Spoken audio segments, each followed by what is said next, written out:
你唔係真係冇時間做運動，你只係唔將運動擺喺你人生嘅首位。唔好話首位，頭5位都唔知有冇。點解我會咁樣諗呢？係因為我身邊好多朋友啦，佢哋都話點解你會有時間去跑步、去做 gym、去做運動？因為我同時間我都有幾樣嘢做緊，同大家都一樣，都要揾錢，都要去返工，都要拍片。咁但我從來都唔會將運動或者健康擺得太後。即係我會好記得有一句説話，係一個英國嘅政治家定哲學家，佢話：如果你話你依家冇時間去做運動，咁你就要預咗你之後揾時間去病。咁呢句係好影響我嘅諗法嘅，因為以前呢，我雖然我都係好勤力去做 gym，但係我對於運動嗰個重點呢，大部分時間都係擺喺個身形度，而健康唔係我最重視嘅。直到我去咗醫院實習，咁去咗好多唔同醫院啦，去過老人科，去過手術骨科，去過腦神經科等等。好多時候都係個 pattern 嘅，就係一個運動習慣少嘅人，你係一定會比起冇做運動嘅人更加易生病。而除咗病之外啦，你冇做運動嘅人個肌力係會好差。而我喺骨科見好多就係老人家跌親，行路唔夠力，行樓梯唔夠力，落樓梯跣一跣跌親。咁呢件事係其實可以有一定程度嘅方法去避免喎。即係如果你肯去做下運動，你有擺時間去投資去自己身體度嘅時候，其實你未必真係會有呢一個情況出現嘅。即係唔係話你一定唔會受傷，唔會話你一定唔會病，但係個機會會細好多。而呢一個係我覺得係好緊要，對於都市人嚟講。而我哋依家係擺好多時間擺喺邊呢？你可能第一係事業，跟住可能屋企，跟住娛樂，跟住可能就係去同啲 friend 玩。基本上你係擺健康可能擺第5位，即係你會諗喎，其實係咪真係冇時間做運動呢？首先我哋要諗就係運動要擺幾多時間落去。你可以打開你手機個 app 去睇翻你個 screen time，你睇下你擺幾多時間落 social media， 擺幾多時間落 YouTube， 擺幾多時間落去個其他任何娛樂活動嘅啲遊戲 apps， 你會發現其實加加埋埋可能有2-3個鐘。即係如果你話你忙到半個鐘都冇，即係你完全冇用手機，你係連半個鐘手機時間都冇用咧，咁我覺得你真係太忙。但係如果你手機你係見到你有1個鐘、2個鐘、3個鐘嘅使用時間，然後你話你冇時間去做運動，其實你唔係冇時間，你只係 prioritize 咗其他活動超過你嘅健康。而健康點解對於我嚟講咁重要？就係我見太多人病啦，即係太多人係去咗一個佢唔想去到嘅身體狀況。咁但係當你有呢個諗法嘅時候，已經太遲啦，即係你已經改變唔到啲咩㗎啦。當你有呢個後悔嘅時候，因為我哋身體係要投資，即係一個 compound interest，就係你要不停去擺時間落去，佢身體先會進步嘅。同埋我會覺得我哋呢一代人，或者就算依家係屬於40歲、50歲嘅人，我哋嘅壽命係遠遠超過我哋依家可以想像。尤其是依家科技咁發達，即係我覺得以依家嘅醫療科技，我哋可能可以活到超過100歲、120歲。咁但係長壽唔等於健康地長壽，即係外國有個 terms 叫做 healthy aging， 就係你要去諗點樣可以延緩你有生活質素嘅壽命，而唔係延緩你一個數字上嘅壽命。因為好簡單咁講，就算俾你去到120歲，但係當你去到60歲嘅時候，你身體已經做唔到你想做嘅事，你行唔到，你跑唔到，你基本上全日都喺個張床上面嘅時候，你整得個60年係反而仲痛苦啊！咁所以你要諗就係，當你未來如果有60年喺張病床度，你願唔願意？如果你唔願意嘅時候，你依家真係要擺翻一定嘅時間去你嘅身體度。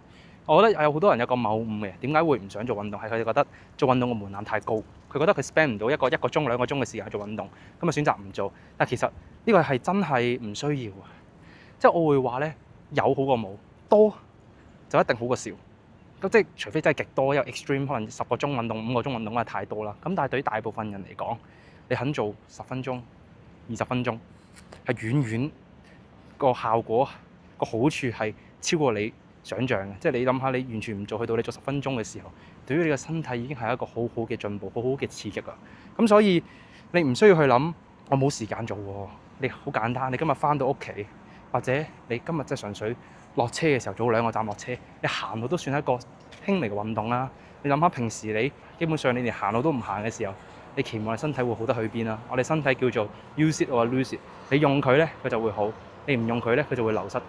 除咗你講行路，你翻到屋企你做，咁我整咗一個 PDF 嘅，係 for 我 IG 觀眾嘅，咁就係入面有3個屋企可以做嘅動作，係 for 一啲平時完全唔做運動嘅人，可以俾佢哋作為參考啦。咁我擺咗喺 description 度，如果你想嘅可以 click 去 download 啦，咁就希望可以去啟發到你去做運動。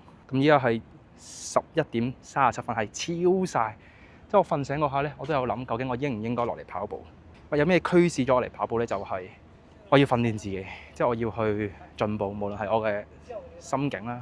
因為跑步或者係一個好困難嘅時候，你要堅持落去係訓練你嘅意志力，同埋要訓練我嘅身體。而好慶幸我又嚟到跑步，之後跑完啦已經，咁跑咗5K，間中落樓下跑5分鐘、10分鐘步，其實係一個超級好嘅運動嚟嘅。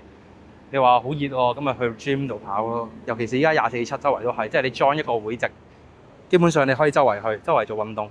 我諗唔到有咩理由可以唔做，除非你真係決定將你嘅健康擺到後面幾位啦。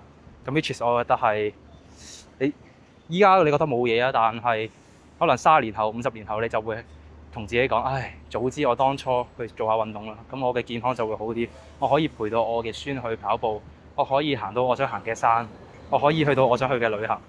呢啲嘢係我喺醫院度聽過，同埋我都知道好多人有呢個諗法。哇！曬到黐咗線。咁所以我會建議大家就係唔好等到有 motivation 先至去做運動。你應該係要將每一日有個 block，一個 time block 俾自己做運動。因為你靠 motivation 係冇可能㗎，即係遇到咁嘅天氣，遇到咁嘅情緒，可能瞓得唔好，可能今日收工遲咗，你一定會有各式各樣嘅原因去俾自己唔去做運動。呢一個係一定會發生嘅。咁所以你係一定要喺事前預咗一個時間，可能10分鐘，即係你唔好一開始就話想做半個鐘運動、1個鐘運動，你一開始做5分鐘先、10分鐘先，已經係一個好好嘅開始啦。你唔好一嘢就挑戰難度，咁你就俾自己每一日做10分鐘運動喺屋企。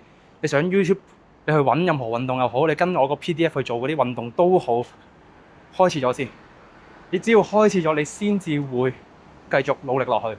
你一日唔開始，你一日都唔會令你身體有任何改變。咁所以我會建議就係你個 calendar， 如果你有去 mark 你嘅日曆嘅，喺收工日子又好，朝早做10分鐘起身又好，做咗運動先，跟住你就可以 tick 呢個任務。當你每日都去 tick 呢個任務嘅時候，你就會發現，哦，原來做運動唔係真係咁難嘅啫喎。咁你就會慢慢去增加個時間，增加個強度，增加唔同類型嘅運動，咁就會令你有個好健康嘅身體啦。係健康真係好緊要，呢樣嘢係好多人都會忽視，直到佢哋去重視佢嘅時候已經太遲。而呢個我係好希望可以傳達到嘅信息就係，如果你覺得你真係好忙冇時間做運動嘅，咁你要預咗未來要留時間去病。我唔係想詛咒大家，呢個係一個機率問題，係好大機會會發生嘅事。你預咗你身體一定係會比起你冇做運動差，而你就要去擺翻你嘅時間，擺翻你嘅金錢，擺翻你嘅體力去對抗唔同類型嘅疾病。要放眼未來，你去諗未來嘅好處，唔好淨係諗呢一刻邊一個最舒服。你依家咁舒服咧，你就預咗未來係辛苦噶啦。如果你係想透過做運動去減肥嘅話咧，千祈唔好一開始去跑步先。咁我有一條片去解釋點解你唔好一開始去跑步去減肥嘅，因為有好多唔同類型嘅缺點係會令到你減肥更加困難嘅跑步。咁所以有興趣可以 keep 呢條片睇啦。咁我哋下集再見啦，拜拜。